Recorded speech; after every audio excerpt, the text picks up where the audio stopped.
Nabi SAW mengatakan ada 6 dosa yang kalau kita lakukan, maka Allah akan azab kita di dunia sebelum akhirat. Dan azab di dunia bukan menjadi kafarah bagi akhirat. Di akhirat tetap diazab, di dunia juga diazab. Apa dosa? Dosa yang disegerakan di dunia sebelum akhirat itu. Pertama al-baghyu, yang kedua qati'atur rahim. Apa al-baghyu? Al-baghyu itu artinya az-zulmu, kezaliman. Kezaliman ini ikhwatu fillah muliakan Allah Subhanahu wa taala, sangat dibenci oleh Allah Subhanahu wa taala. Makanya Allah Subhanahu wa taala berfirman dalam hadis qudsi, apa firman-Nya?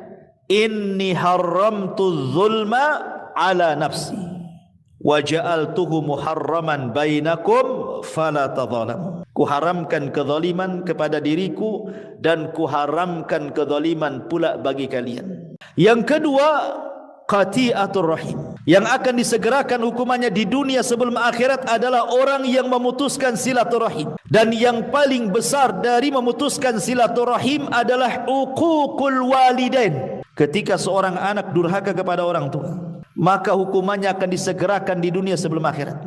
Yang ketiga al-khiyanat, dan yang keempat al-kadhib. Dan itu berdasarkan hadis yang dikeluarkan al-Imam At-Tabrani.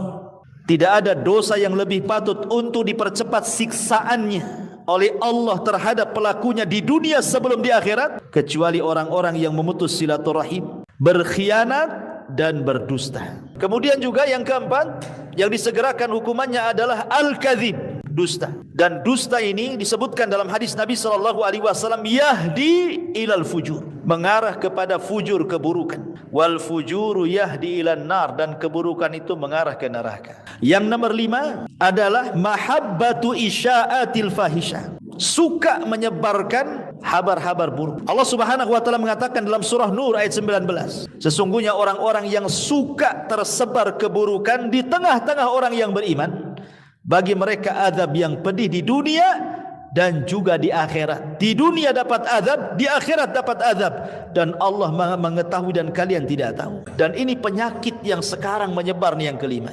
Bayangkan Al-Quran yang mengatakan baru cinta saja tersebarnya sebuah keburukan, itu sudah diazab di dunia. Apalagi dia yang menciptakan keburukan, dia pula yang menyebarkannya. Yang terakhir, yang keenam adalah nifaq, kemunafikan. Allah Subhanahu wa taala mengatakan ketika menyebutkan orang-orang munafik, yahlifuna billahi ma qalu. At-Taubah 74.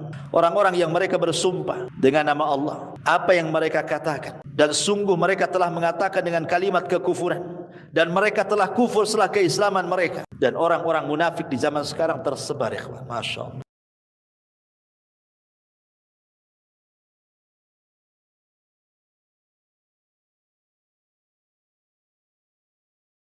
Maka di ujung ayat Allah mengatakan kalau mereka tobat itu lebih baik, tapi kalau tidak tobat, bagi mereka azab di dunia dan di akhirat.